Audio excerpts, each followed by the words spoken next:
Salve, salve, Sinfonia! Fala, galera! Estamos aí mais uma vez reunidos, hoje recebendo a presença aqui do nosso capitão, o chefe. O chefe. Estamos aí, primeiramente, me apresentar mais uma vez, eu sou o William Santana, estou aqui acompanhado pelo meu amigo, fiel escudeiro, Leonardo Rix. Fala, Léo. Tudo bem? Beleza? Estamos aqui com o nosso estimado professor André Weber. Por favor, professor, se apresente para a galera aí que está nos acompanhando, quem não te conhece ainda. Então, obrigado pelo convite aí, é uma honra participar do primeiro podcast, pode saber disso, né? Isso aí. Exatamente. Eu sou André Weber, sou professor de Medicina de Emergência e atual preceptor do estágio em Medicina de Emergência da Univates. E atualmente os dois estão sob o meu comando lá. O chefe, né, cara? Chefe. Esse é um dos entrevistados aí que a gente estava, vamos dizer assim, angariando ele há um tempo, né? Hoje estamos aqui, então já vamos começar com as perguntas diretas ao ponto, que a gente sabe que no cenário de emergência a coisa tem que ser mais direta, né? Isso aí, não tem frescura. Pode perguntar o que vier que a gente responde. Se souber, senão te enrola. Vai lá, Léo, você que comanda aí as nossas perguntas. André, por que a medicina e como foi a faculdade antes da gente falar de medicina de emergência? Cara, então, porque medicina veio porque eu gosto de ajudar as pessoas. Então, eu sempre tive essa questão de ajudar, e não só no quesito de ajudar em questão de saúde, mas de ajudar as pessoas em si, em geral, com os problemas que tinham, enfim, ajudar numa mudança, numa coisa. Então, esse intuito veio nisso. Acho que muito veio também, acho que, não sei, desejo da minha mãe, tinha um negócio assim, mas tipo, isso eu fui perceber depois. Mas depois, antes, no início de tudo, foi assim, gostar de ajudar pessoas. Inicialmente tinha pensado em outras coisas, veterinário, sabe, de bicho, aquela coisa de criança, assim, e depois eu fui amadurecendo e aí foi mais ou menos, hoje, um pouco mais maduro, eu percebo que foi esse o conceito que me levou à medicina. E isso em qual cidade? Que eu tive esse conceito é que assim, eu morei em 13 cidades, né? 13 ou 14, então, cara, eu fui ter esse conceito entre o primeiro e segundo ano do ensino médio. Foi ali, eu morei em Butiá, primeiro ano, e o segundo ano estava em Jaguarão. E aí, bom, quer que conte um pouco a trajetória na faculdade, como é que foi? Aí eu acabei o ensino médio em Bagé, meu irmão fazia faculdade em Rio Grande, fazia engenharia, outra coisa, e eu fui fazer cursinho em Rio Grande e acabei passando em Pelotas, né? Então fiz a faculdade na Federal de Pelotas, entrando em 2008, último ano do vestibular, né? Então era isso aí. E aí fiz a faculdade de lá. A faculdade de lá ela tinha algumas peculiaridades interessantes. Eu peguei a última turma em que o internato era 1 ano e meio. Vocês nem deviam saber que era 1 ano e meio. E há muitos anos atrás, uns 10 anos atrás, lá em 1998, 95, era 1 ano. Né? Há mais tempo. Então, tanto é que tem uma festa famosa da medicina, que é a festa do 10º, porque o 10º era o último da teoria. Então, acabava a teoria e começava a prática. Porque era 1 ano só de prática. Eu peguei 1 ano e meio e depois começou 2 anos. Então, foi mais ou menos isso aí. E a faculdade lá eu achei bem interessante. A cidade é uma cidade muito universitária, ela vive bastante, né? A parte universitária tem uma boa condição para os universitários, de lazer, de tudo, de festa, de estudo. É uma cidade que eu achei muito bom, assim, eu gostei bastante de morar, gostei bastante da faculdade. E até no final lá a gente tem a opção, em torno de 5 a 6 alunos da faculdade tem um convênio com Conceição, que eles fazem o estágio lá, todo internato. E aí, por nota, nosso grupo até poderia ter ido, a gente optou por ficar lá exatamente porque não sair de cidade, não ter que ir para capital, gastar com aluguel, mostrar quem tu é, entendeu? Tipo, pô, ali todo mundo já nos conhecia, sabia como é que a gente era, então isso facilitou muito. A gente queria estudar também, então a gente acabou nós ficamos em Pelotas, optamos por não ir para Porto Alegre, para exatamente ficar no nosso ali conjunto de pessoas, faculdade, professores, enfim, e conseguir otimizar bastante essa questão, né? Que estudava opções de estágio, de questões práticas, né? Então acompanhar um professor numa cirurgia, essas coisas que em Porto Alegre tu é mais uma multidão, lá tu consegue ser alguém, e isso para mim foi o diferencial, assim, né? Eu fiz bastante coisa extracurricular, então eu formei, já vou começar então a questão de medicina de emergência, é isso?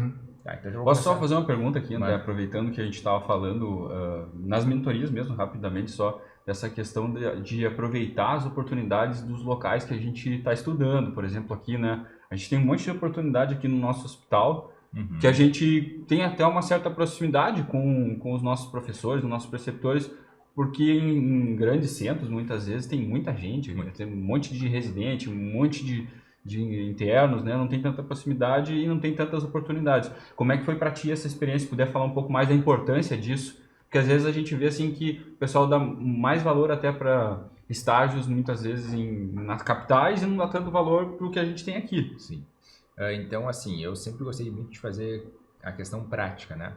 Quando eu comecei a faculdade, nosso primeiro ano ele era bem pouca coisa, era anatomia, histologia, acho que tinha uma coisa, era bem basicão, assim, tinha pouco horário, e aí tinha a oportunidade de fazer uma prova para te poder fazer um estágio em cirurgia oncológica, né? Então, tinha uma equipe de cirurgia oncológica, eles faziam estagiários para se auxiliar. Eles operavam Pelotas, Rio Grande, às vezes até Bagé foi por um tempo. Então, eu peguei, fiz a prova, passei e uma colega minha começou. Então, no primeiro semestre, mal sabendo anatomia, já estava inserido no bloco e aí tu fazendo uma anatomia real, assim, né? E questão já, começar toda a questão de base de técnica cirúrgica, todo aquele processo operatório. Então, eu comecei do primeiro semestre, eu fiz, era uma vez por semana, uma tarde, assim, geralmente, até o sétimo. Eu acompanhei eles. Então, ali eu tive a oportunidade de fazer muita coisa. Então, eu fui primeiro auxiliar, segundo auxiliar, fui instrumentador, montava a mesa, trocava paciente, limpava bloco cirúrgico, passava sonda, cirurgia, passava acesso, fazia traqueostomia, jejunostomia, então tudo isso aí eu tive a oportunidade de fazer antes mesmo de estar no internato em cirurgia. Então, é aquelas coisas, tu tem que querer e tem que estar presente e se dispor, ninguém vai chegar lá e ficar te oferecendo tudo, tem que ir tentando e fazendo, que nem eu falo às vezes no estágio.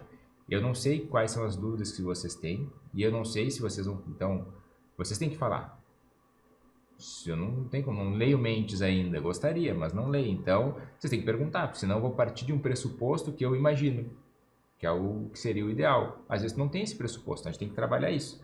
Então, a faculdade, ela tem essa característica. Ela depende muito da tua vontade, do teu anseio. Tu quer fazer aquilo, gruda em alguém, incomoda e vai. Tu vai conseguir. As portas vão abrindo, mas depende da tua vontade. Se tu chegar e ficar esperando, me chama, não vai rolar. Não vai rolar. Então, eu tive essa questão que sempre fui inserido na prática. E aí, lá em Pelotas tinha algumas coisas já de mais tempo, então tinha várias ligas e coisas, Daí depois disso eu fiz a liga no pronto-socorro cirúrgico. Daí fiquei mais um ano acompanhando parte cirúrgica de emergência. Daí tiroteio, baleado, trauma, apendicite, todas essas questões eu fiquei bastante voltado para essa parte cirúrgica que eu já tinha desse primeiro estágio. Então isso foi me moldando. E foi interessante, é interessante a gente pensar nisso de ir atrás, porque na questão do meu estágio extracurricular que eu fiz muito mais coisa do que o meu curricular. Então, no meu curricular lá tinha 2 residentes, tinha preceptor, tinha residente da especialidade, eu ficava lá meio que um afastador dinâmico, né? Pegava ali, ficava segurando a oiazinha ali, do que eu fazia que eu era o primeiro auxiliar. Então, eu tive muito mais oportunidade de fora, no extracurricular, do que no curricular. Por quê? Porque tem toda uma hierarquia a ser seguida, tem todo um processo em que tu tá ali e tu participa de alguns processos. No extracurricular, eu pulei umas etapas, né? Então, tu dá aquela escalada e aí tu vai pulando até onde tu vai estudando. Mostrou que sabe, tu vai pulando mais. Não estudou, tu vai pulando pouco. Por quê? Porque depende de ti. Depende de tu demonstrar o conhecimento, a vontade e o querer. Então, isso, para mim, eu fiz mais coisa no extracurricular do que no curricular. É o famoso vai do interesse. Vai do interesse. Mas vamos pensar básico, né? Tu quer fazer uma laparotomia. Eu sou cirurgião, por exemplo. Tá? Me diz a técnica, me diz as complicações, me diz a indicação e contraindicação. Se não souber esses básicos, não pode. Tem que saber o que tu está fazendo. Então não é simplesmente chegar lá e vou riscar uma barriga. Então, chegar na emergência, eu quero fazer um acesso central. Técnica, indicação, contraindicação e complicação. Tem que saber, senão tu vai fazer o que ali? Tu vai estar brincando com o paciente. Então, depende do interesse, é isso. É tu estudar e saber o que tu quer fazer. E aí, não, eu sei, quero entubar, sei fazer isso, é assim, assim, assim, assim. Beleza, então vamos lá. Vou ficar ao teu lado e vou te mostrar a parte prática, tá? Mas a parte teórica tem que saber. Não tem como tu pegar no meio de um plantão, parar tudo, te dar uma aula do processo e depois fazer a prática. A gente tem que fazer a prática. A gente tá ali para a prática. E essa foi uma das minhas brigas aqui pra gente colocar a cadeira no 7º semestre, pra gente conseguir ter um pouco de teórica antes de chegar na prática. Senão eu não tinha como trabalhar vocês no meio do plantão, porque lá você tem que fazer, executar. Então a gente não tem como ficar parando, ensinando e fazendo. A dinâmica da emergência, ela demanda um pouco mais de conhecimento teórico. E só a gente vai aprofundar bastante a questão da emergência, eu queria voltar só na questão da faculdade, porque o caminho natural era tu ir para cirurgia. Sim, natural cirurgia, exatamente. Frustração do meu pai, de família, aquele negócio, né? Tipo, se não é cirurgião, não é médico, aquela coisa, tem que arrancar o problema para... Foi porque eu conheci bem a vida do cirurgião. Como eu estava nessa equipe, e aí eu ajudei eles, tipo, semanalmente por 3 anos e meio, acompanhei como é que eram as férias, como é que era o processo de não faz cirurgia grande, arranja um colega para se der alguma intercorrência com os pacientes que operaram, desmarca tudo, remarca depois. Então eu comecei a ver essa questão. Tu tá lá, fez a cirurgia, deu tudo certo, o paciente sangrou à noite. Abordagem na noite, reintervenção. O paciente, quando tu faz a cirurgia nele, tu casa com ele, né? Então tu tem um casamento, um vínculo que o cara volta 10 anos depois com uma hérnia, entende? Então eu comecei a ver o que como eu sou muito dedicado ao que eu faço e eu sou correto em querer ser muito certinho, eu vi que essa vida de cirurgião ia me prejudicar a minha vida pessoal, porque eu ia ficar 100% medicina. E aí eu falei, não, esse negócio de operar, ter paciente, ficar final de semana empenhado, ver paciente final de semana nas enfermarias, tudo, ia sugar demais. Como eu não consigo delegar, na época eu não tinha ter uma questão tipo, não, vou delegar, vou ter uma equipe, eu sou muito dominador, assim, né? Então eu vi que aquilo não era pra mim, sabe? Não gostei, não gostaria de ter aquele tipo de vida, porque eu ia ficar escravo da medicina. Então eu fui perceber isso 8º, 9º semestre ali, que não vai rolar. Quando eu vi que eles estavam lá se ferrando numas férias, que eles tinham 10 anos de especialidade, mas eles não conseguiam viajar, não conseguiam aproveitar, não conseguiam aproveitar a família. Por quê? Porque estava vendo paciente numa enfermaria, na outra cidade, tendo que operar cirurgias grandes. Então eu falei, não é isso que eu quero para mim. Gosto muito do transoperatório, acho o processo cirúrgico muito legal, gosto bastante, por isso que eu gosto de procedimento, né? Mas eu vi que aquilo ali não ia rolar. Por mais que tu gostasse da cirurgia, o ambiente cirúrgico... A vida cirúrgica não era para mim. O famoso lifestyle, assim, né, do cirurgião. Exatamente. Existe uma dedicação muito integral, assim, e aí eu falei, não, isso aí não... Pelo meu método de trabalho, meu modo, então eu falei, não. E aí linkou para emergência. E aí não foi automático. Por quê? Fiz então 3 anos e meio até o 7º semestre no estágio, depois fiz 1 ano, então até entrar no internato. Entrando no internato eu saí e aí dediquei para o internato. E o internato lá eram básicos, 5 cadeiras. Então, clínica, cirurgia, gineco, pediatria, medicina de família e optativo. Fechou 1 ano e meio. É isso aí, 2 semanas de férias. E aí, onde é que está a emergência? Não tem. Onde é que está a UTI? Não tem, que são coisas básicas, não tinha. Então eu pensei assim, eu não posso me formar sem ter uma noção dessas 2 áreas, são vitais. E aí nos meus objetivos eu joguei 1 mês em emergência e 1 mês na UTI. Daí eu fui para Porto Alegre, fiz 1 mês no HPS, que eu falei, vou fazer emergência fazendo um lugar que é a referência, e 1 mês na UTI do Clínicas, que são 2 grandes áreas de cada um. E aí eu fiz 1 mês na emergência e eu cheguei lá e falei, brilhou o olho. Por quê? Eu gosto da sensação de utilidade. Ser útil é uma coisa muito importante para mim, né? Lembra de ajudar as pessoas? Então, se tu for ver ajudar a pessoa, é ser útil. Então, tu fazer a diferença. Tu chega ali, ou tu faz a coisa, o paciente morre. Então, tu estar naquele momento presente faz a diferença. Então, sensação de utilidade achei muito legal. Tem procedimentos, né? A gente faz bastante procedimento, né? Tubação, acesso central, drenagem de tórax. Tu atende tudo que é tipo de paciente. Não tem rotina. E tu bate o cartão e vai embora. Então, tu faz uma questão que dá uma adrenalina, que é legal. Tu não fica o paciente para ti, certo? E tu faz a diferença. Então, isso aí me atraiu. Claro, eu fui para um lugar que é 90% trauma. Trauma é muito legal, né? Todo mundo gosta de saber, né? Trauma, politrauma, caiu, se atirou, tomou tiro, facada, enfim, tudo. Então, aquilo deu uma adrenalina, cara. Achei sensacional. Tesão. E aí, outro mês fui para o clínicas, UTI. UTI legal, grande, complexo, sistema de ensino, mas é monótono, né? É o 12/8, tira 10 ml num dia, programa daqui de 5 dias fazer isso, saiu cultura, troca antibiótico, aquele processo lento do dia a dia. O mesmo paciente fica um mês lá.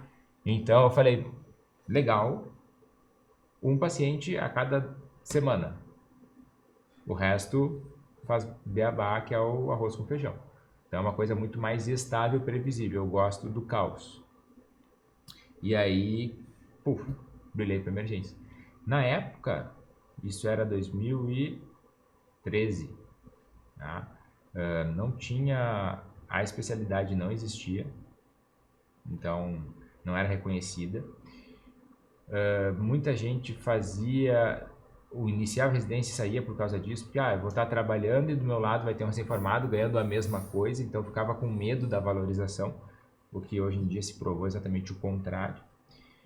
Então eu fiz uma estratégia basicamente porque realmente achei minha vocação, porque mercado, né, e questão de carreira não existiam, simplesmente não existia, né? Não tinha o que é hoje já uma questão consolidada. A gente sabe que faz a diferença, mas não existia mercado nem carreira porque não era uma especialidade. Então tinha esse conceito. Então a minha estratégia foi, é isso que eu quero fazer, não interessa se vai ter mercado ou não, fazer isso aí, bom. A partir de 2015 que teve o reconhecimento, 2015. Né, uma especialidade aqui no Brasil, né? Exatamente. Você fez exército? Fiz exército. Então eu formei em 2013 e aí eu queria fazer emergência, mas eu queria juntar uma grana antes. E o exército, na minha época, chamava muita gente. Por quê? Eles têm necessidade, por ano, no estádio, em torno dos 300 médicos. Não sei se mudou agora. Formavam em torno de 800 a 900 médicos ano. Põe que 50% é homem, já dá uns 400, 400 e pouco. 300 eles chamam. Então, tu vai ser chamado para o exército. Como eu queria fazer o quê? Eu queria trabalhar. Então, eu falei, bom, vamos se unir, né? Já que o inimigo é muito forte, vamos se unir a ele. Então, a minha estratégia era estudar, passar na prova, trancar e fazer exército. E aí foi isso aí. Fiz a prova, fui chamado, fui para entrevista, fiquei, não sei que colocação, rodou, entrei, tranquei a vaga, fui para o exército depois, comecei, em 2015. O exército fez aonde? Fiz em São Leopoldo, 19º Batalhão de Infantaria Motorizada, Leão da Serra. Eu acho que essa é uma coisa importante a gente mencionar, a escolha de ir ou não ir para as Forças Armadas. Forças Armadas e também aproveitando a experiência em si das Forças Armadas. Tem muita gente que pensa em fazer, eu acho que é bem legal falar disso. O exército, ele é uma escola de vida. Então as pessoas têm que pegar e ser um pouquinho mais maduro e pensar. Tu não vai lá para aprender medicina, tu não vai lá só para juntar dinheiro. Tu vai lá para ter uma escola de vida. O que é uma escola de vida? Tu vai ter um treinamento, certo? Que tu vai ter questão de hierarquia, responsabilidade muito bem apurada. Isso é bom, porque isso vai te ensinar pro resto da vida, tá? Tu vai aprender a liderança, tu vai aprender a ser um liderado, por quê? Porque tu vai entender a importância do líder e o que às vezes ele toma conduta no melhor para a grande maioria, não é para todos. Então, às vezes ele é teu amigo, mas ele vai tomar uma conduta que vai te prejudicar, por quê? Porque ele é um líder, ele está olhando pro todo, certo? E tu vai ter a primeira experiência de emprego numa grande empresa, em que às vezes as coisas não acontecem do jeito que tu quer, na tua velocidade. Então isso vai te ensinar resiliência. Então assim, tu vai como escola de vida, tu vai com ali 20, 30 anos entrar como oficial do exército, tu vai ter cara com 20 anos de quartel lá que tem experiência pra caramba, que vai ser teu subalterno. Então tu vai aprender como liderar isso, porque o cara vai olhar pra ti, porra, esse cheirando a talco aí, ó, uma madeira saiu agora e tá aqui e é o teu líder. Então tu tem que saber exatamente o que é liderar e que isso tem duas balanças, né? A liderança, ela tem uma questão que te dá poder, mas te dá responsabilidade. E isso é uma coisa que vai junto, né? Certas escolhas tu vai fazendo e tu tem que arcar com as consequências daquilo. Então, cara, o exército é uma escola de vida. Eu acho muito bom, assim, principalmente hoje, em questão de frustração, que as pessoas não enfrentam tanto, tem toda uma questão, o quartel ele traz uma questão exatamente, te põe na realidade das coisas, como as coisas funcionam. E é bom que tu chegue lá, vai ter um capitão que vai te mandar ir numa marcha de 12 quilômetros e tu não tem nada para fazer. Realmente, não tem nada para fazer, mas tu foi e fez, entendeu? Tu fez teu papel, tu fez tua missão, e depois na tua vida vai ser igual. Tu vai ter um plantão, tu vai ter que fazer esse ferrado, foi lá e fez. Então tu aprende as coisas como elas são. Vida real, entende? Exposição. Então é uma escola de vida. As pessoas ficam, porque eu fui lá e eu só atendi isso, só fiz aquilo. Eles só ficam prestando uma questão muito tênue, muito menorizada do que é a vida do médico, né? A vida do médico não é simplesmente tu saber medicina. Tem que saber de vida, entendeu? Então eu falo assim, a medicina não é uma ciência, é uma arte. Entendeu? Não é simplesmente chegar lá e saber a técnica semiológica, saber a melhor conduta. É uma arte. As pessoas vão com uma queixa e na verdade é outra. Como é que tu faz para diferenciar isso? Cientificamente, tu não te ensina a semiologia. Mas se tu souber interpretar o outro ser humano, tu vai saber, esse cara tá com uma ansiedade, de repente você tá com um problema em casa. Então, às vezes, isso é uma arte. É a habilidade de conhecer a outra pessoa. Não é simplesmente chegar lá e fazer uma técnica semiológica. Mora em casa de alvenaria, tem esgoto, tem cachorro, quantos irmãos, aquela semiologia bem básica, né? Então, isso aí é uma parte, tu tem que saber.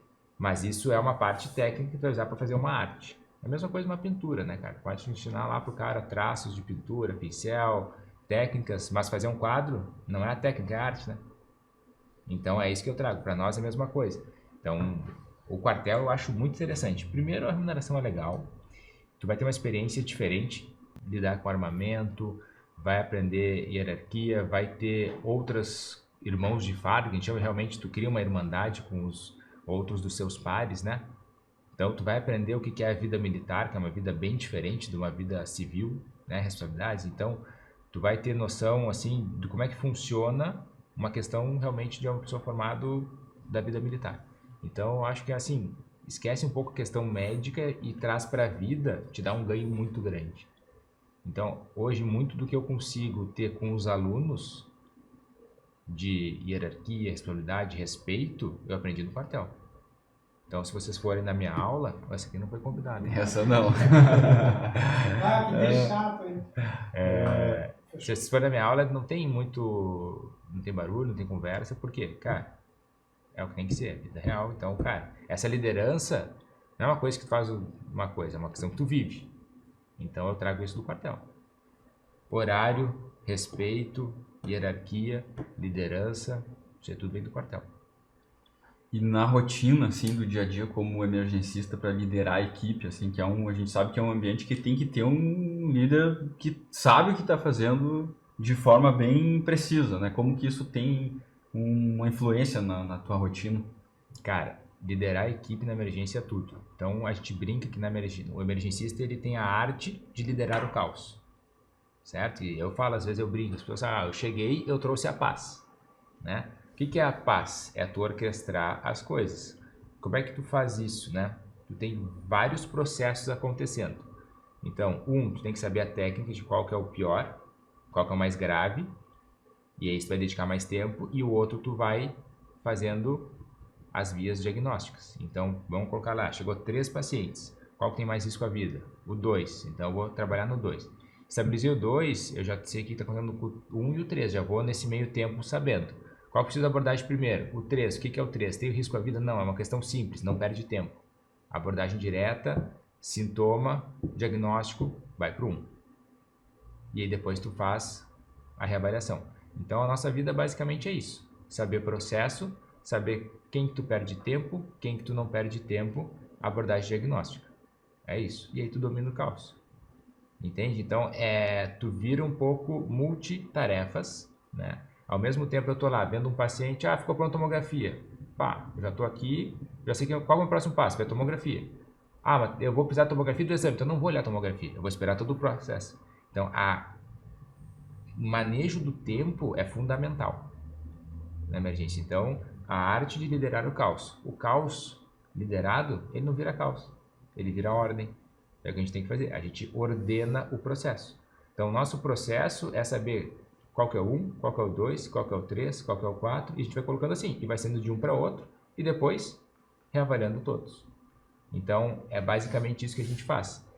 Como é que a gente faz isso? Treino, não tem outra forma, não tem leitura que te ensine, por quê? Tu tem que saber identificar um paciente grave, tem que saber ver um paciente, então a ectoscopia é muito importante. Então eu brinco com vocês, eu faço diagnóstico, às vezes, olhando o paciente. Por quê? Porque basicamente na emergência chegam síndromes, né? Então, síndrome respiratória, dome agudo. Então a gente tem já uma questão muito bem estabelecida de, tu já viu, o que chega mais? É isso, isso, isso, isso. Então tu olha alguns pequenos elementos e tu já faz uma abordagem diagnóstica sindrômica. Por que eu falo sindrômica? Por exemplo, vocês conhecem sepse, né? Então, para quem não conhece sepse, né, é uma infecção desregulada. Eu não vou entrar em conceito porque... Não. Então, eu vou tratar sepse. Qual que é o foco? Inúmeros. Pele, respiratório, urinário, abdômen, nervoso central, cutâneo, então sim, tem multi-etiologias, mas eu tenho uma síndrome. O que eu vou tratar? A síndrome. Aí depois eu vou na etiologia. Então é basicamente isso, tu vai tratando síndromes e cada uma delas vai te trazendo algumas patologias que tu vai pesquisar. Então é isso aí, tu vai liderando o caos. Olhou, esse aqui eu vou perder tempo. Esse aqui não. Chegou lá, dor em flanco, dor cólica, jovem, cólica renal. Não tem que perder tempo. Em 1 minuto acabou o processo. Então é tu saber ordenar e saber fazer o processo. A gente trabalha muito como se fosse uma empresa, é um processo. O paciente tem que entrar e sair, ou para casa ou para o hospital. Dentro do hospital, ou para UTI ou é para o andar. É isso. Então a gente põe na roda, diagnóstico, entra e sai, entra e sai. É um processo, é uma empresa. Qual foi a importância da residência no HPS para essa formação, essa garantia que tu tem hoje? Assim, claro, tu já tem anos como emergencista, mas a importância da residência na transição da universidade para trabalhar com plantão. A residência é o que te forja, né? Tu é o que tu é pela residência. Por quê? Porque tu foi exposto ao caos inúmeras vezes. Tu só aprende a manejar o caos quando tu é exposto ao caos várias vezes. Então eu falo, às vezes chega um caso grave, o pessoal tá lá tudo nervoso, fala, ó pessoal, ó, 12/8, tranquilinho. Ah, mas tá muito ruim. Sim, eu sei. Nós vamos fazer isso, isso, isso. Vocês já me viram perder a calma frente a um paciente grave? Frente a uma parada cardiorrespiratória, enfim? Tem gritaria?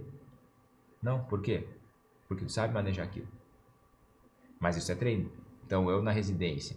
A minha residência, meu primeiro ano, foi extremamente puxado.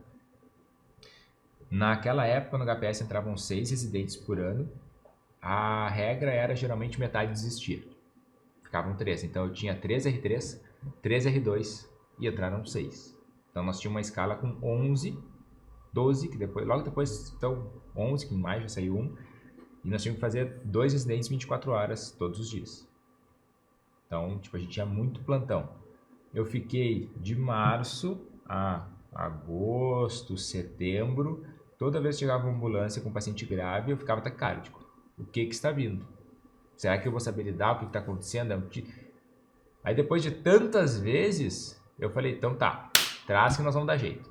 E aí tu começa a ter o quê? Experiência. O que eu falo da emergência? A emergência ela precisa de prática. Eu não posso te dizer como é que faz frente a um paciente crítico sem que tu estejas presente. Por quê? Para treinar aquela ansiedade, treinar aquela adrenalina que sai e tu conseguir canalizar isso. Então, é isso que me faz ser um pouco contra a questão de uma pós em emergência. Vamos pensar bem praticamente. Tu pode estudar via aérea, é difícil.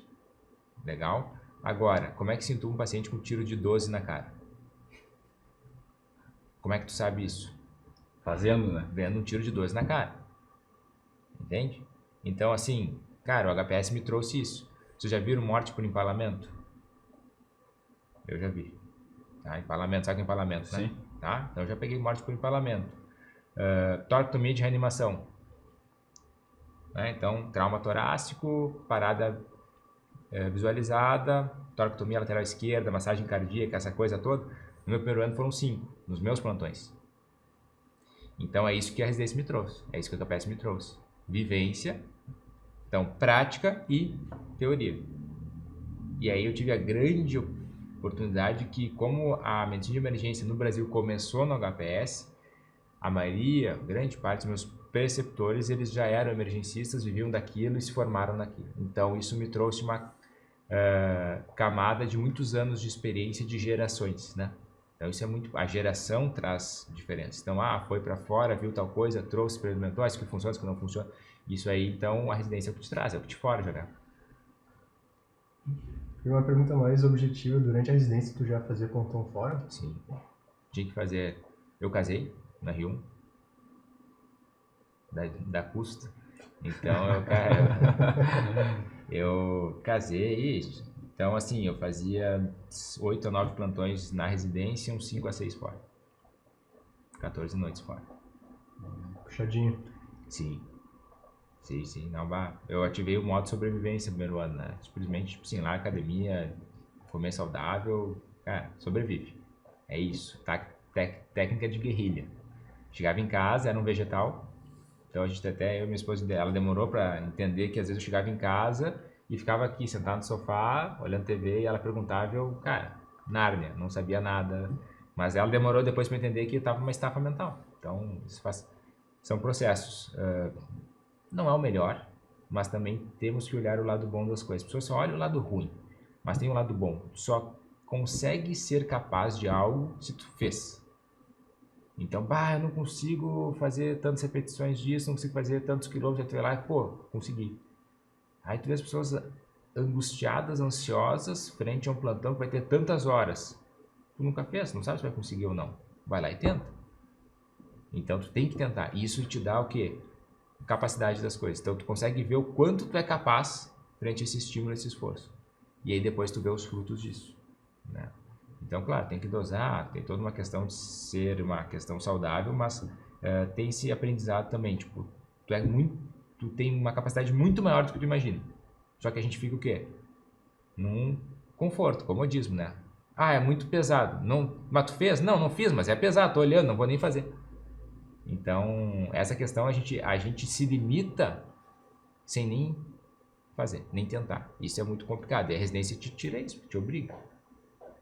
Eu tenho 2 perguntas, assim. A primeira seria o que tu recomenda que o pessoal analise antes de pegar plantões?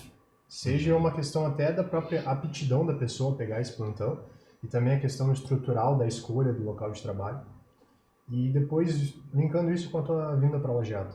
Tá, vamos lá. Posso só complementar também com o quanto a pessoa está preparada para assumir aquele local de trabalho, dependendo da demanda assim, do local de trabalho. Então, assim, inicialmente eu recomendo que vocês comecem, né, fazendo atendimentos de média e baixa complexidade em locais de pronto atendimento, preferencialmente que tenha mais de um plantonista.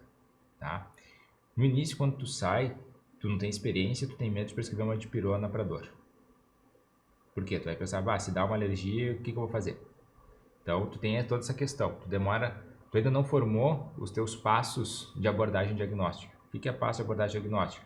Cefaleia. Sinais de alerta, isso eu tenho que ver. Então, se perguntar para mim, eu já sei fazer. Eu não gasto tempo, não gasto energia, então não canso com isso. Tu vai cansar. Então, a tomada de conduta, ela é uma coisa que tu tem um número. Tu vai fazer tantas tomadas de condutas boas, o resto tu vai falhar. Tem vários estudos mostrando sobre isso, isso é uma questão psicológica, não é uma questão médica. Então, com todas as áreas, tu vai tomar X condutas dia, as outras não vão ser boas. Tá? Então, comece em locais que não te exijam tanto, até que tu adquira uma certa experiência. Ninguém sai pronto para assumir uma emergência. Por quê? Porque nem eu falei, como é que tu vai ensinar alguém a trabalhar com uma parada se tu não viu tantas paradas? A gente tem um N para se tornar especialista. Então, se tu se expor a isso, tu vai errar. Então, isso é uma coisa iminente. Algum caso vai errar, por mais que tu seja muito estudioso, acompanhou alguém. Quando é tu, é totalmente diferente. Então, vocês não têm experiência para fazer isso, assumir a vida de um paciente crítico. Porque a vida de um paciente crítico, ela é extremamente frágil. Se tu não fizer o melhor que tu pode, não for rápido, ela se vai. Então, tu tem que ficar o lado inteiro, tomar conduta rápida. Então, você não pode dar, vou ter que pesquisar, vou ter que fazer isso. A vida se vai indo. Por quê? O paciente crítico ele tem uma espiral da morte. Se tu deixa ele entrar nisso, tu não busca mais. Não pode entrar. Se entrar, já é. Então, tem paciente que chega lá, o paciente chegou chocado tantas horas depois na emergência, lá que tá TU20. Tu não vai buscar. Então, ele vai melhorar por um tempo e depois vai continuar piorando e vai morrer. É a espiral da morte. Ela tem um gatilho, entrou, foi. Então, não deixar chegar nesse gatilho é muito importante. E aí tu tem que ter a experiência de saber esse gatilho. Isso aí é uma coisa que é difícil. É tato, é visão, é experiência. Então, é por isso que eu falo, não façam emergências referenciadas, complexas de início. Tá? O ideal seria que todos fossem especialistas. A gente não tem especialistas no Brasil inteiro para isso. Então, vocês vão se expor com o tempo. Mas, com o tempo, tu já vai saber lidar com os casos mais leves. Tá? Então, tu não vai gastar energia, tu vai poder poupar neurônio para o caso mais grave, tu vai começar a aprender a lidar com isso. Estrutura depende do que tu está se expondo. Tu está fazendo um hospital que é só tu tem que ter uma estrutura básica, tem que ter material para intubação, carrinho de parada, drogas de reanimação, tu tem que ter eletrocardiograma, que às vezes tem lugares que não tem, né? Preferencialmente ter raio-x, é que depende do que tu vai fazer. Né? Então, você vai fazer, às vezes, um atendimento clínico numa policlínica que é eletivo. Então, cara, precisa ali o quê? Um estetoscópio, um receituário e acabou. Fazer um pronto atendimento de público. Então, tem que ter. Então, depende. Não dá pra gente dizer tudo que precisa ter. Mas tu tem que ter uma ideia do que tu vai pegar para enfrentar. Então, é bom conversar com alguém que já foi lá para ver o que realmente chega e saber o que se tu tem condição ou não. Tá? Então, assim, inicialmente, quando tu sai, tu não tem condição de quase nada grave. Nada. Depois do tempo tu pode adquirir, mas às vezes essa experiência de adquirir sozinho tem problemas. Vários colegas, conheci várias pessoas que estavam fazendo residência, emergência, tiveram uma frustração grande, um burnout, saíram da residência por causa disso. Foram trabalhar em lugares menores sozinho, pegaram um caso grave, não sei se manejaram direito ou não, mas julgaram-se que manejaram mal, o paciente morreu e as pessoas entraram numa burnout, entrar numa frustração, depressão. E então, assim, para que isso não aconteça pelo paciente e pelo médico, não se exponha a isso. Acho que esse é um conselho bem importante, muito né? Importante, que muito importante. A gente vê os nossos colegas agora, né? A gente tem os colegas se formando toda hora, né? As turmas estão se formando mais próximas da gente. E eu vejo que a galera quer trabalhar, né? E isso de ouvir isso de quem tem experiência é importante para a pessoa ela não se colocar numa situação de risco para ela e muito mais ainda para o paciente, né? Eu vou dizer a minha vida, eu me formei, trabalhei muito, né? Mas procurei trabalhar sempre em pronto atendimento, nunca em emergência referenciada. Saibam a diferença, né? Então, eu fui só começar a fazer alguma coisa mais complexa, foi no meu segundo ano de residência. Aí eu comecei a pegar mais emergência, eu fiz um SAMU, mas eu já tinha um ano de residência em emergência e foi um ano pauleiro. Então, eu tinha já número de procedimentos para ser especialista nos Estados Unidos. Nos Estados Unidos eles pedem lá 40, 50 intubações para ser especialista. Eu tinha isso no meu primeiro ano, então eu já tinha um N grande, né? Então, aí eu comecei a me expor um pouquinho mais. E mesmo assim é diferente. Eu acho que é saudável o residente fazer a experiência de trabalhar sozinho, até para ele gerar dúvidas, saber que não sabe e sanar elas na residência. Então, acho que é uma experiência boa, mas tem que ter um mínimo básico para fazer isso. Para que tu não poucas dúvidas surjam no plantão. Então, eu acho que é importante o residente ele fazer coisas fora, acho que acrescenta, ele se expor, ver algo, isso aqui, como é que eu fazer contato e depois tu vir para a residência com uma dúvida e sanar elas. Então, isso te acrescenta, mas tu tem que ter um básico para te fazer emergência. Porque senão acontece, vocês passaram no estágio, tá passando, tu vê como os pacientes chegam para nós. E aí vocês veem a diferença do atendimento não especializado e o especializado. A gente pode acrescentar bastante no paciente. E a mortalidade diminui bastante para os pacientes. Quando a coisa começa certa, facilita tudo. Então, vamos lá. Tempo porta-balão, tempo porta-agulha, tempo porta-antibiótico. Por que tem esses tempos? Mortalidade. Porque eles diminuem a mortalidade, né? Exato. Onde é que isso é feito? No departamento de emergência. Exato. Então, se tu não fizer isso adequadamente, a gente aumenta a mortalidade. Então, essa é a diferença de ter um atendimento especializado ou não. Saber o que muda a mortalidade, fazer aquilo e agilizar. Então, essa é a diferença que vocês estão vendo hoje E aí você sabe, realmente não dá para fazer emergência sem ter algum. Porque hoje vocês viram que tem coisas a serem feitas que o especialista acrescenta muito na emergência e melhora muito o desfecho dos pacientes.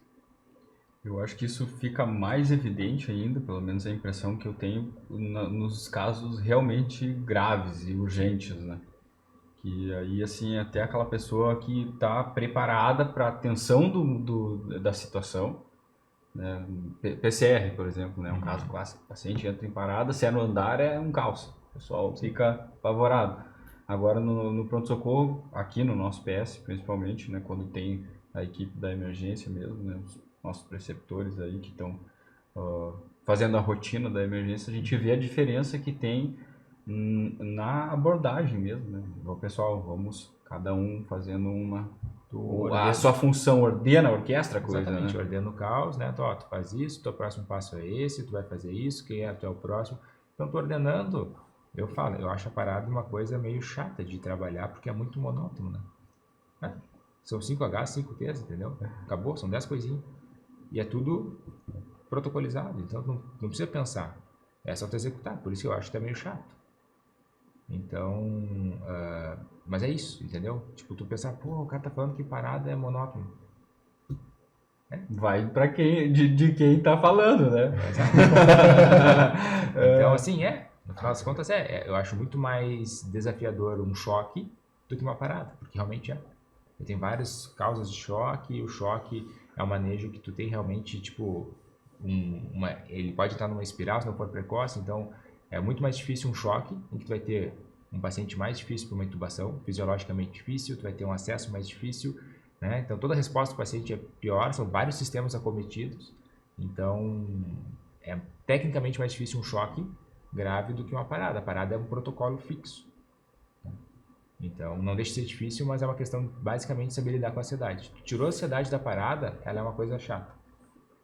Então, é isso, né? É basicamente isso que a gente tem que, exatamente, se orquestrar, né? Pegar ali, orquestrar, pum, a coisa anda, depois de 10 minutos da parada, tu fica assim, 2 minutos, tum. Já tá tudo, tu já tem todos os passos prontos até acabar a parada. Então, é só simplesmente tu saber executar.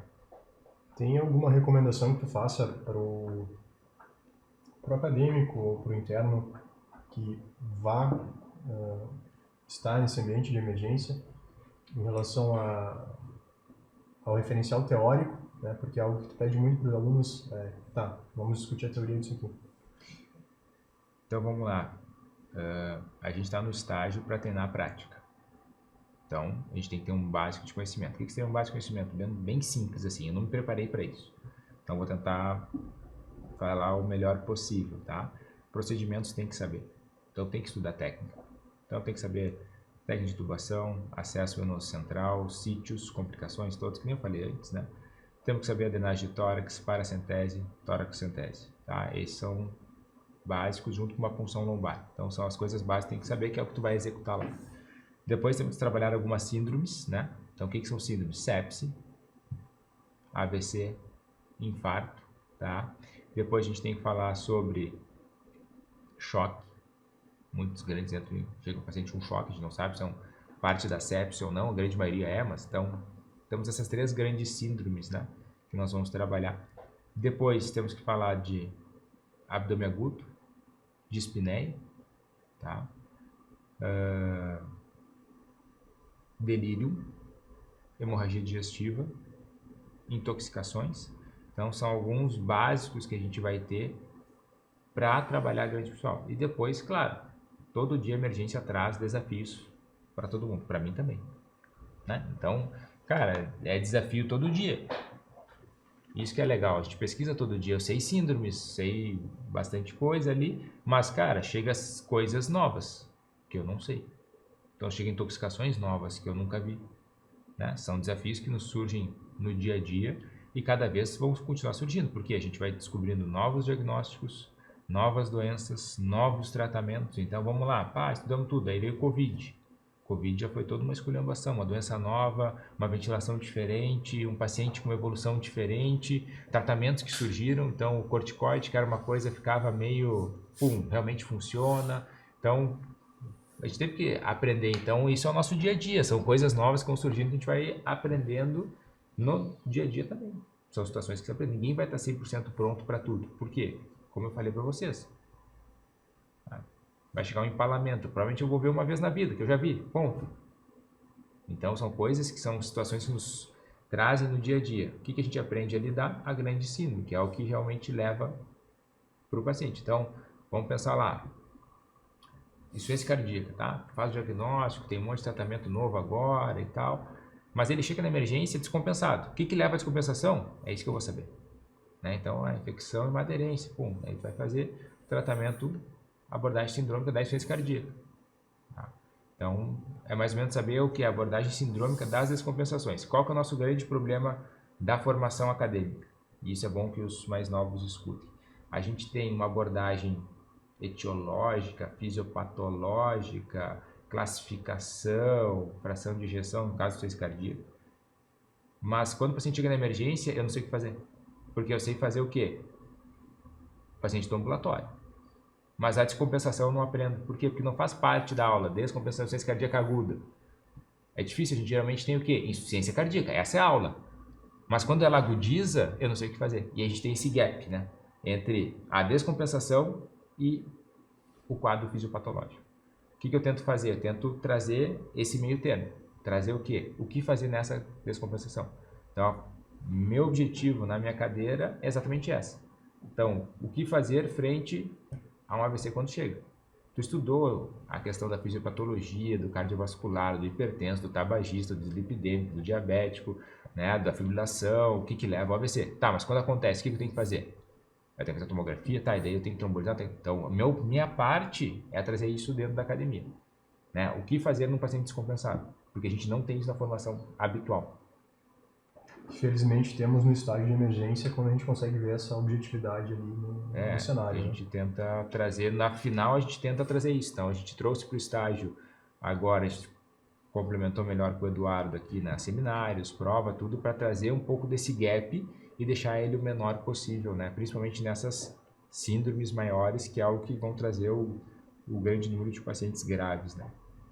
Eu acho legal, assim, dentro dessa abordagem do que interessa, principalmente para a agudização das patologias, o cenário da emergência, ele tem, os emergencistas usam muito os scores, né, que abordam justamente aqueles pontos específicos que a gente tem que ver para identificar o que está agudizado. Então, isso é uma coisa que a gente só começa a ter contato quando está ali passando no estágio de emergência, pelo menos assim, da nossa matriz curricular, né?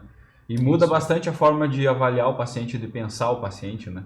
Exato, isso faz toda a diferença. Vamos pensar lá, pega ali TCE,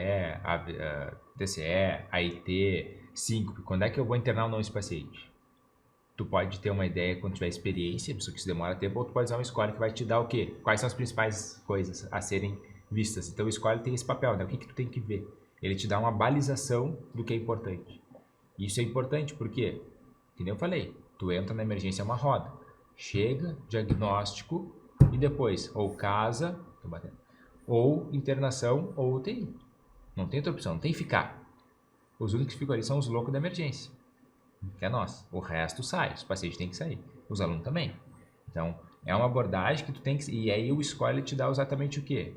Uma ciência no meio disso tudo. Ele te traz o cerne da coisa, o que é importante. Então, é muito importante, eu trago para vocês o score, mesmo sabendo que a avaliação clínica é melhor do que o score, só que a avaliação clínica demora tempo.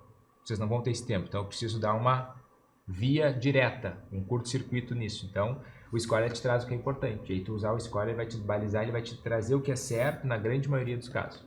Então, ele vai acertar na grande maioria, isso que importa. Né? Que nem eu falo, o ACLS, atendimento da parada pelo ACLS, ele é básico, não é o melhor. Nós, como especialistas, podemos oferecer melhor do que aquilo, mas aquilo ali, tu vai acertar na grande maioria. Isso é o que importa. Né? Tu vai acertar a grande maioria, certo? Então, o score ele serve para isso, o protocolo serve para isso. Então, o protocolo, os scores servem exatamente para trazer isso, né? Então, trazer o que é importante. Chegou uma 5, vai internar ou não vai internar? Aí tu vai ficar meia hora pensando aí, não, vamos usar lá, São Francisco, 5 que... Tô vendo hoje de manhã. Tava vendo, né? Uhum. Então, tu vai usar São Francisco, tem uma outra agora, tá? Basic, que surgiu. Então, assim, ele te traz o quê? Exatamente essa conduta. Um AIT, vamos internar um AIT ou vamos mandar para o ambulatório? Como é que tu sabe? faz um ABCD2 de score. Certo? Então lá, acima de 4 pontos, moderado, alto, internação para investigação, abaixo, ambulatório. Então, a tomada de conduta ela é baseada nisso, né? Os scores nos ajudam exatamente nisso. Qual paciente que fica, qual que vai. Porque é isso. A gente tem que saber ordenar todo o processo de entrada do hospital e colocar para dentro o que tem que entrar. Senão, tu coloca a gente desnecessário e manda a gente embora que precisar. Esse é o grande problema, às vezes, de ter uma questão de não ter um score nem experiência junto. Tem uma coisa que uma vez você me falou no estágio que era a questão da gestão do tempo e a relação dessa gestão do tempo com a gestão da energia, né? Em saber justamente isso, quando o caso é grave e quando o caso é médio-leve. Sim. Né? Então, eu acho que esse alerta é bem importante, assim, né? Da gente, quando pega um plantão de 12 horas, né? Sim. Primeira, segunda hora, a gente já está gastando neurônio com alguma coisa simples, né? Isso aí, se alguém quiser ler, tem um livro do Daniel Kahneman, né? Que é Duas Formas de Pensar, rápido e devagar, Duas Formas de Pensar. Que ele é um psicólogo e ele explica exatamente essa questão de tomada de conduta. A tomada de conduta ela é fatigável, ela cansa. Tu vai tomar X condutas dia e o resto tu vai agir no automático. Então, tem vários, ele apresentou vários estudos, não vou falar agora, senão a gente entrava mais nisso. Mas o que isso tu tem que entender? O paciente que vai pensar, que demanda energia de pensamento, tu vai ter um número limitado de pacientes para fazer isso. Então, qual que é o teu objetivo? Gastar no paciente certo.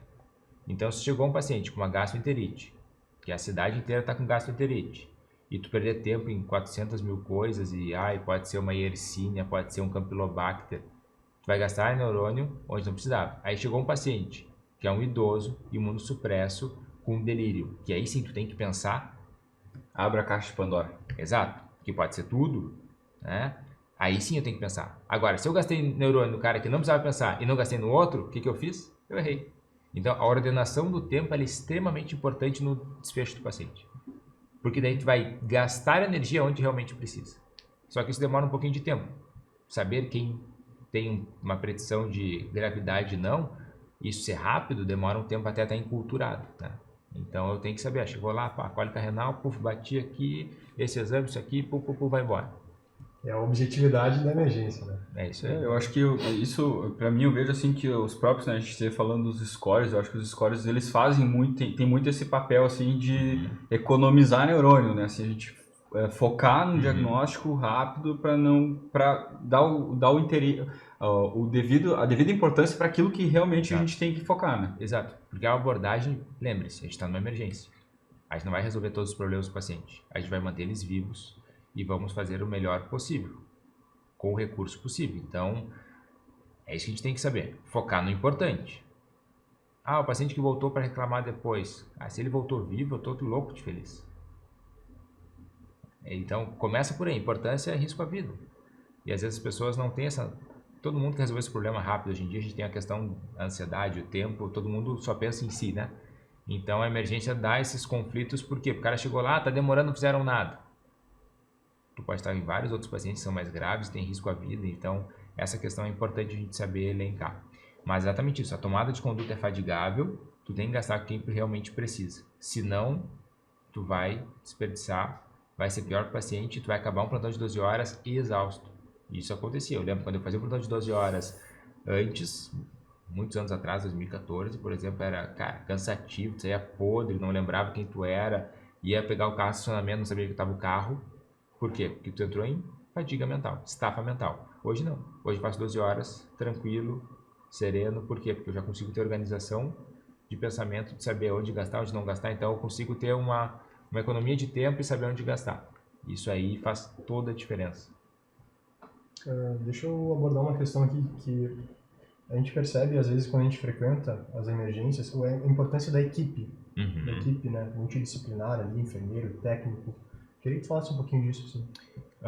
Na emergência, não trabalha sozinho. A equipe é tudo. Então, tu faz parte da equipe, tu é um da equipe, né? E a gente sabe que a gente está lá com uma equipe X, a demanda é variável.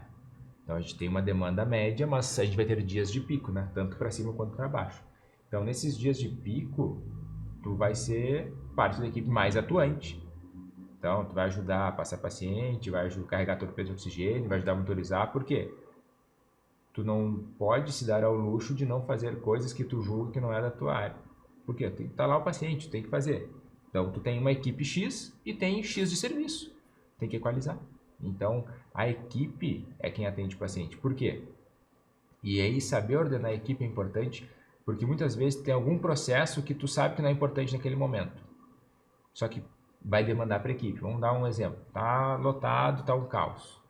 No protocolo de AVC tem que fazer um eletro, para ver se ele é um fibrilado, ver se é um paciente que tem aí, né, um processo cardioembólico. Só que na fase aguda, o cardioembólico não muda nada. Porque se chegar um paciente para trombolizar, eu vou trombolizar, sendo um eletro com FA ou não, tá? E se não for agudo, eu não tenho o que fazer. Descobrir que é um cardioembólico vai ser para depois, na internação e no tratamento a partir ali da alta. Então, naquele momento agudo, o eletro não tem uma importância. Só que para a equipe demanda pegar o aparelho, fazer... Se tu tem muita coisa, o que tu faz? Ó, não precisa fazer o eletro agora. Faz amanhã, faz depois, porque não faz diferença. Então, saber o que realmente faz diferença e trabalhar em equipe, porque a gente tem um número X de pessoas para trabalhar. Tu pode carregar elas com muito, carregar com pouco. Esse fardo, quem coloca somos nós. Então, saber ordenar esse fardo é importante e ajudar nisso é importante. Então, às vezes tu vai fazer, muitas vezes tu vai ter que ir lá. Teoricamente, o líder da equipe numa parada não ajuda nas reanimações, para te poder perceber todo o resto. Quando a coisa já está ordenada e orquestrada, eu vou lá e ajudo se tem pouca gente.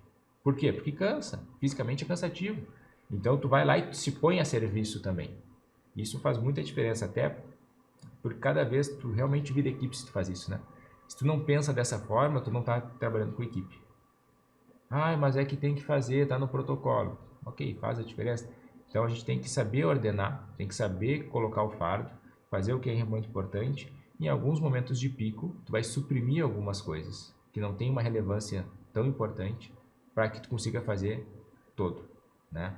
Então, saber lidar com a equipe, isso é muito importante. A gente tem uma X trabalhadores para aquele plantão, para aqueles pacientes. Às vezes chegam 5, mas podem chegar 10.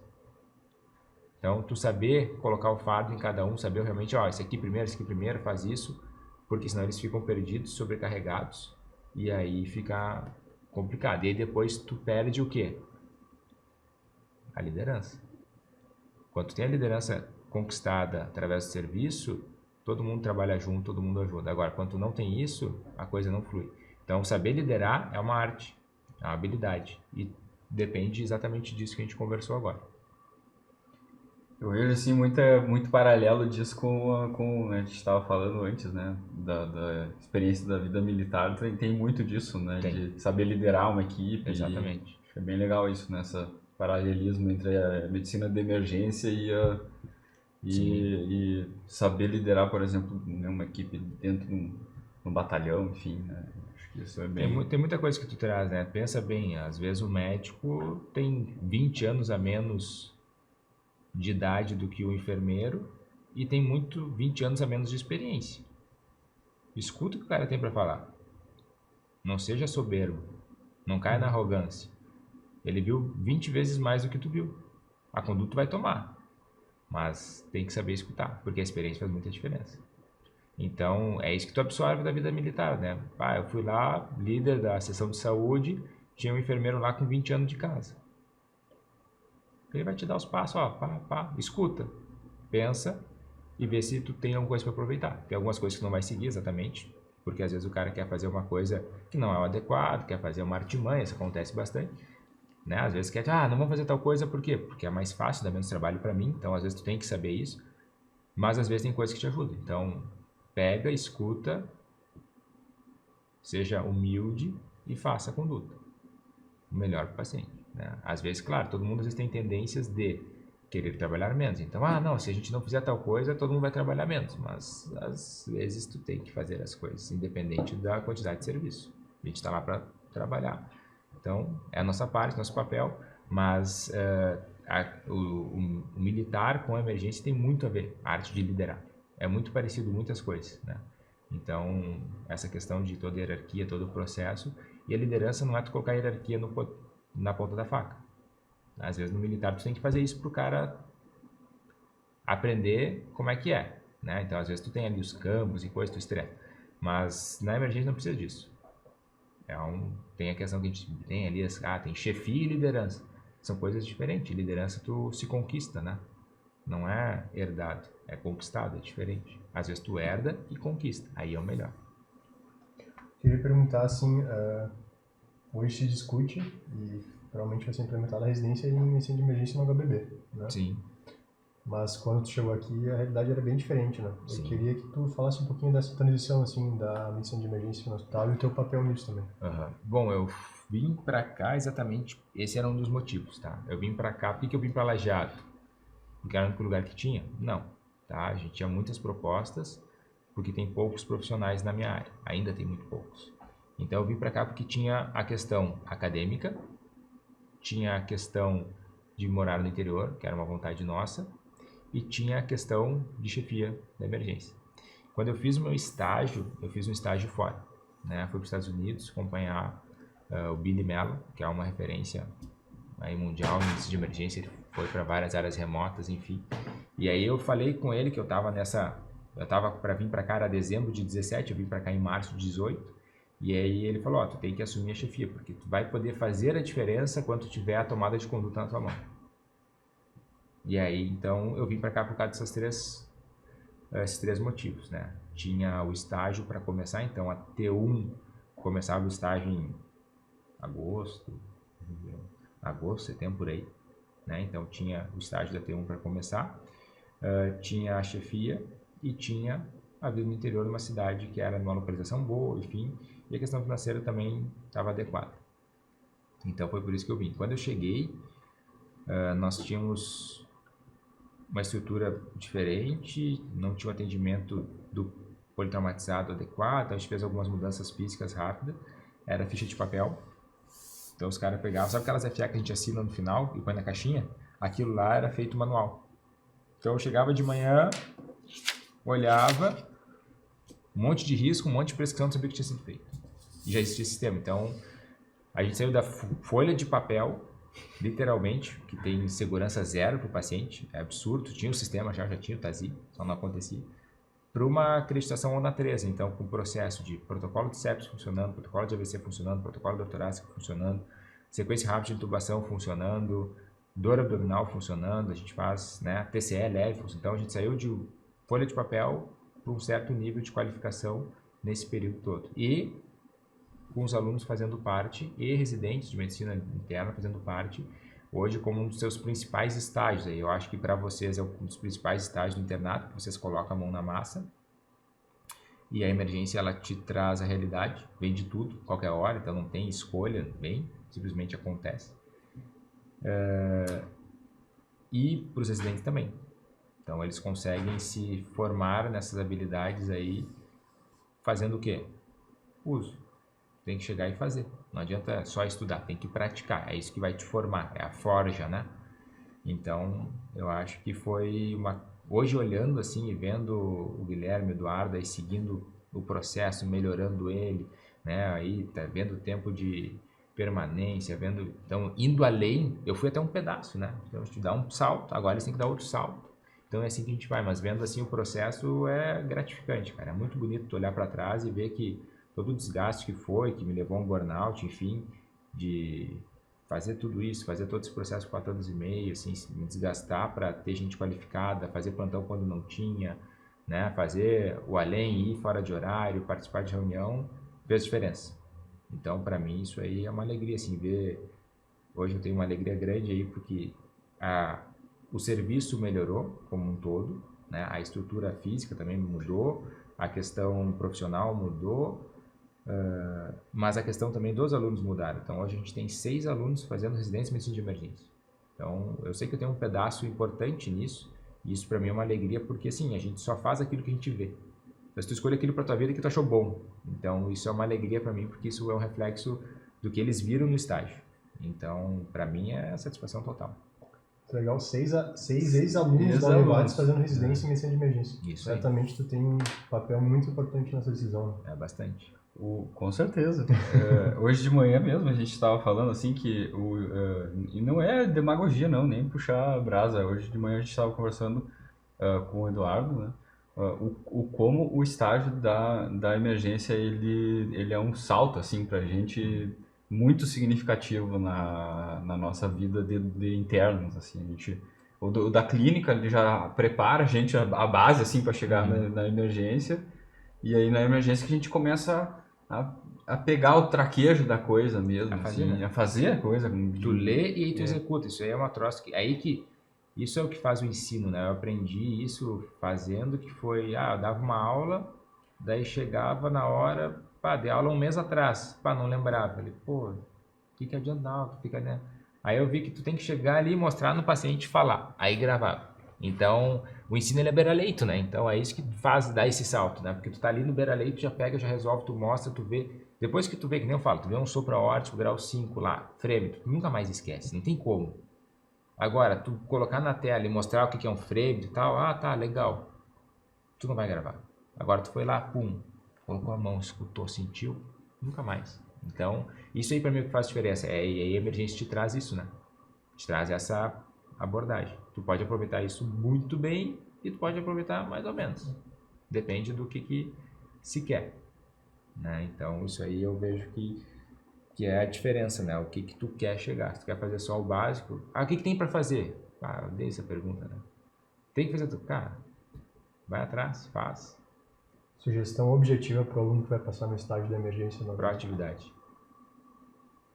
Vocês estão falando bem do estágio, mas eles vão sofrer, né? Vocês sabem disso. Tu aprende um pouco de vida, né? Eu também, assim, ó, eu acho que é uma experiência não só acadêmica, né, da medicina, é uma experiência de vida mesmo, que a gente... A galera, eu vejo assim, né, o pessoal falava antes de eu passar no estágio de emergência, tem um monte de gente que tem medo do André, né? Eu sei. E eu acho que está sendo bom, assim, esse recado para a galera já perceber também o porquê das coisas, que é importante, né? É que nem eu falo, é uma experiência de vida, né? Então, tu tem que aproveitar a parte acadêmica e aproveitar a parte de vida. Por quê? Porque a emergência te expõe a isso, né? Não tem como tu ser um bom emergencista se não for uma boa pessoa. Entende? Às vezes aquilo não transparece. Por quê? Porque nem sempre tu consegue ser o melhor para algum perfil de paciente. Mas pro todo é o que tu é. Só que poucas pessoas enxergam o todo, né? Então, o estágio ali no aluno, a gente quer o que? A gente cobra, não é para dar uma mijada no cara, mas é para ele crescer, entendeu? É para ele se desenvolver. Então, fez tal coisa? Não. Tem que fazer. O paciente tá lá, entendeu? Então, tu tem que cobrar para ele gravar aquilo. Com certeza, assim, as cobranças que eu faço são rígidas, são duras. E tem que ser. Porque a vida do paciente depende daquilo. Isso é precioso. Então, com certeza, muita coisa as pessoas gravam por causa disso. Porque tu foi duro. Se fosse ali, queridinho, tem que ver tal coisinha. A frequência respiratória dele tá 26, tu me falou 20. Entendeu? Então, quando dá uma puxada mais agressiva, mais dura aquilo, a pessoa, para e ele vem pra realidade. Realmente tem que ver. Tu pode ficar com raiva a mim, não tô nem aí. Ou tu pode trazer aquilo.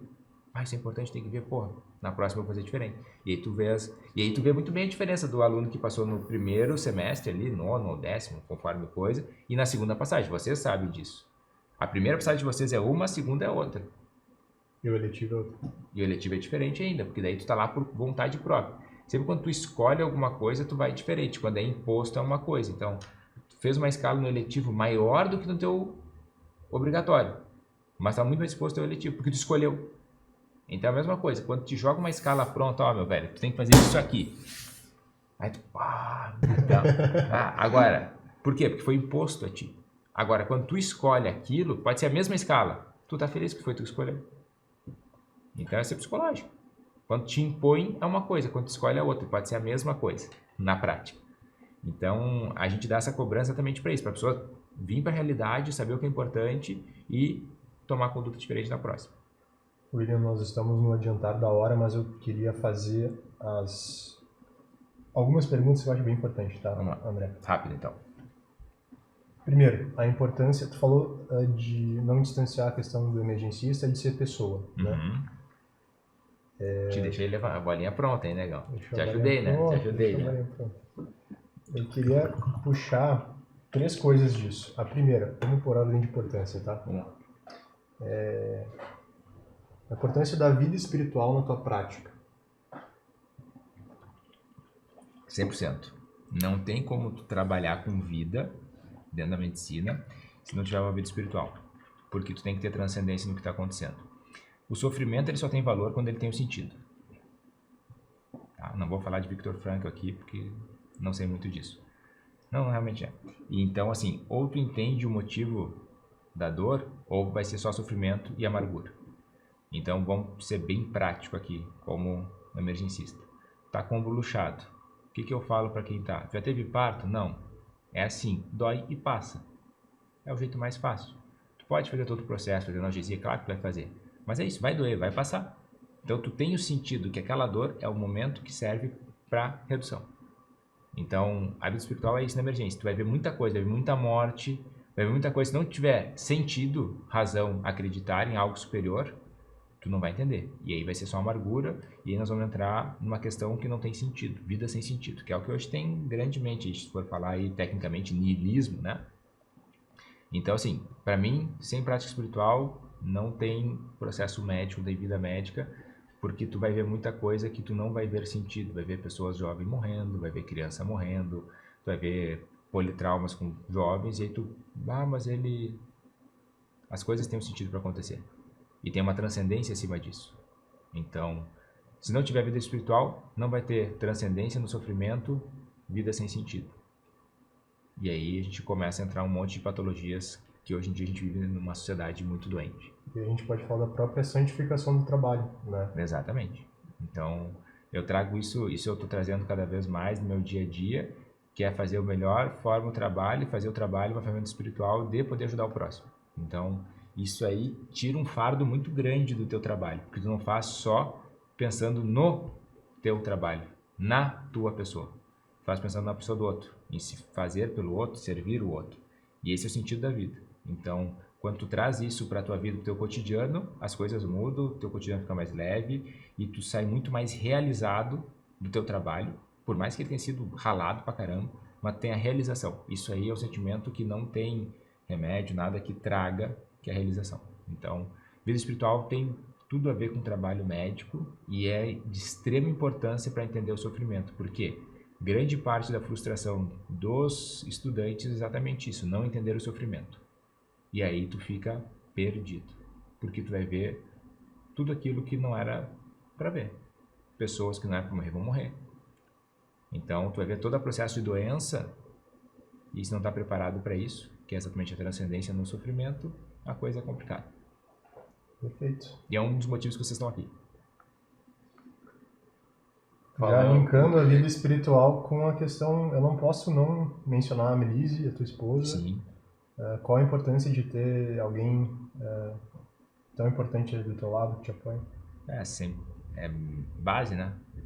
Eu sou um membro de uma família. Nós somos uma família, e ser família é exatamente isso, né? Eu só consigo fazer o que eu sou porque eu tenho como base a que me dá o suporte. Então, tá aqui hoje, ela tinha um retiro para ir, eu fui lá, dei um tchau para ela e vim rápido. Então, eu não consigo ficar tempo com ela. Mas ela sabe que é por um motivo, que é por uma importância. Então, às vezes, eu trabalhar tanto, também ela tem que ter a consciência de que tu está fazendo isso não só por ti, mas pelo próximo. Então, o cerne de tudo é a família. Tá? Então, nós somos uma família e a base de tudo, eu só consigo ser o que eu sou, todo o processo, por causa que eu tenho ela do meu lado. Você sabe, as marmitas, tudo, quem faz é ela manda, eu vou lá. Então, é isso. É a base de tudo, é o cuidado um com o outro, isso aí. Então, a questão, mas eu digo, é ser família, né? Tu só consegue progredir e ir pra frente quando tem uma família sólida, e esse é a base nossa. Isso aí, pra quê? Fica a dica, né? Fica a dica. Fica a dica. Eu não, cara, eu tô me desenrolando. Segundo nós conversamos. Então tá. Eu tenho mais duas, tá? A questão é assim, embora tu seja emergencista, muito prático, tu não deixa de ler outras coisas, né? Sim. Literatura. Então assim, a abertura do imaginário, do emergencista. Uhum. E qual a importância assim da leitura de não deixar, porque às vezes o que eu percebo é que a medicina despersonaliza, ela tira a nossa personalidade como pessoa. Sim. A gente vira só médico, sai do hospital, não se encontra. Mas isso eu aprendi com a prática, né? Cara, tu saía só com médico, era um porra, era só aquilo. E aí eu aprendi que a gente é muito ignorante. Porque eu sei muito de muito pouco. Então, o que eu sei realmente é nada. Porque o oceano de conhecimento não é só a medicina de emergência. Então, eu sei muito de uma área da medicina. Então, resumindo, sei né? Então eu comecei a perceber isso, que eu tinha uma ignorância cultural muito grande. E eu gosto de estudar muitas outras coisas. E aí eu comecei a perceber isso, eu falei, comecei a ler livro, daí eu falei, o livro te traz liberdade, né? Te traz conhecimento é liberdade. Então eu comecei a abrir ao conhecimento, né? E aí a medicina de emergência te traz proximidade com a morte, tu vê isso frequentemente, e aí tu começa a ir atrás de uma questão filosófica, teológica, eu tenho por causa da religião. Então eu comecei a abrir o leque de conhecimento, e aí muito do que eu sou hoje é por causa disso. Porque eu falei para vocês, então, 2 formas de pensar, rápido e devagar. Me trouxe muito aprendizado para o meu dia a dia. Então toda essa questão psicológica, economizar tempo, saber organizar o caos, fazer as coisas funcionarem, porque eu trouxe de fora. Então tu vai formando um ser melhor. Então agora eu estou focado bastante em questão de gestão, né? Então processo, por quê? Porque isso aplicado na emergência faz muita diferença. Então tu tem que ter um conhecimento mais vasto e mais amplo para trabalhar. E aí tu começa a melhorar a tua área, né? Então isso aí faz parte. A gente tem que se formar como pessoa. A questão filosófica é importante, antropológica é importante. Claro que de uma forma não do que a gente viu nos colégios, que foi uma forma muito ruim, muito mal exposto, geralmente uma coisa muito chata, mas quando isso é aplicado na tua vida, tu começa a entender as coisas e as coisas fazem muito sentido. Então, hoje eu estudo bastante algumas coisas, de filosofia, enfim, teologia, enfim, psicologia, para melhorar o meu dia a dia. Então, eu incorporo coisas de outras áreas e isso melhora o meu dia a dia. Então, teoricamente, eu não estou estudando medicina, mas eu estou melhorando a minha medicina. O meu ser médico é melhor estudando outras coisas além de medicina também. Isso eu tenho falado com o pessoal nas mentorias. Tem uma pergunta que surgiu lá, assim, da questão do currículo, se o nosso currículo ele está atualizado para as demandas de mercado. Eu costumo dizer, assim, que a parte currículo acadêmico aqui, né, a parte da técnica, da teoria, da medicina, está atualizado, está de acordo com o que a gente vê hoje em dia, né? Mas as soft skills, né, que hoje em dia são chamadas, que são essas habilidades que a gente está falando aqui, a gente aprender a usar habilidades de outras áreas do conhecimento para nossa prática do dia a dia, isso falta muito a gente, assim, a medicina... Mas não é aqui, né? Não é aqui que falta muito. Medicina Brasil, né? Na medicina no geral, no âmbito geral nacional, exatamente isso que eu tenho falado. Isso falta, não é aqui só no Univates, é âmbito geral. E é preciso muito que a gente modifique essa mentalidade, né? Assim, o nosso propósito justamente de estar tendo essas conversas é esse. E é bom ouvir uma pessoa com experiência falando disso, a diferença que faz conhecer outras áreas do conhecimento e como isso pode melhorar a nossa prática do dia a dia, sabe? É que o grande problema que a gente vê é que o mediciner, né? O mediciner, que é um ser assim, né?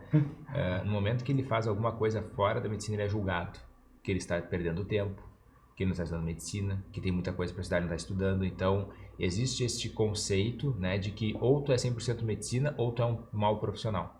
Isso é uma questão cultural que a gente tem que enfrentar de várias gerações, uma geração, 2 gerações acima da minha, que era isso, ou tu é 100% médico, e a pessoa só sabia ser médico. Daí tu olha os caras lá, 80 anos no hospital. Por quê? Porque quando ele sai do hospital não é mais ninguém. Ele só é médico. O valor dele está nisso. E aí, então, tu tem que trazer isso para a realidade que não é bem assim. Mas é uma quebrança de cultura, uma quebrança de paradigma. Tu estudar outras áreas não quer dizer que tu não está estudando medicina. E que isso vai te formar um mau profissional. Pelo contrário, vai te dar mais ferramentas para ser um profissional. Mas isso culturalmente, temos um preconceito nisso. Quando tu muda um pouco, estuda outras áreas, tu não está estudando, tu tá largando a medicina, porque tu faz medicina, tem que estudar isso e só tem isso para estudar. Então, é exatamente isso. A tendência cultural, o status quo hoje é tu ser 100% medicina. E aí tu entra no Instagram, tu só sai coisa de medicina, tu vai no YouTube medicina, tu faz curso medicina, tu é medicina. Tá aí outra... deixou a bola aqui, ó. André, fica no ar. Pra gente fechar, última pergunta. 4 vezes já foi a última pergunta. Vamos lá. Pra fechar. Estamos no apertado da hora. Já faz 15 minutos. 15 minutos, O que o André de hoje falaria pro André que estava entrando na medicina? 2008. Porra. E o maior sonho teu hoje? Cara, o que eu falaria? Seja menos medicina, porque eu falo isso do medicina porque eu fui medicina bem raiz, assim, Eu só fui aprender isso a duras penas, então estude outras áreas, tá? Então eu anteciparia essa questão filosófica e teológica para aquele processo. Isso teria me ajudado a ser um residente melhor, uma pessoa melhor, um médico melhor anos atrás, então me anteciparia a tempo.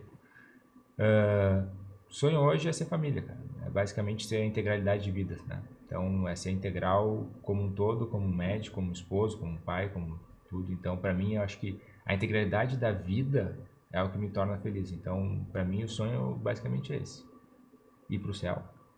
Então esse é o sonho, mas aí nós temos que trabalhar bastante nisso, né? Educação e trabalho. Exatamente, mas é a integralidade de vida, né? Então tu integrar o todo, tu trazer tudo num só é o que eu almejo para mim, assim, né? Então tu ser, o que é ser integral, né? Tu ser uma pessoa boa, ser um bom professor, ser um bom colega, ser uma boa pessoa, ser um bom profissional e entregar isso melhor para o paciente, né? Tu entrega para todos, né? Tu vai trabalhar, tu não fica só lá pro paciente, mas tu é pro teu colega, tu é pro teu aluno, tu é pro teu residente, então tu consegue ser um integral e passar não só a questão médica, mas a questão de vida também, né? Porque grande parte do estágio vocês aprendem experiência. O que a gente já passou, a gente passa para vocês. Então isso também é uma coisa que faz parte de integrar. Então integralidade na vida para mim é hoje o meu objetivo, né? Feito. Muito Capitão, obrigado. Muito obrigado aí, cara. Mais uma vez, uma honra mesmo, né, cara? Papo aí que eu acho que... conversa de alto nível. Alto nível, a galera. Espero que o pessoal tenha ouvidos de ouvir aí, pessoal que tá nos ouvindo.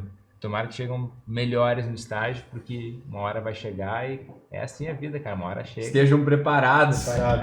Prego que se destaca, leva a martelada.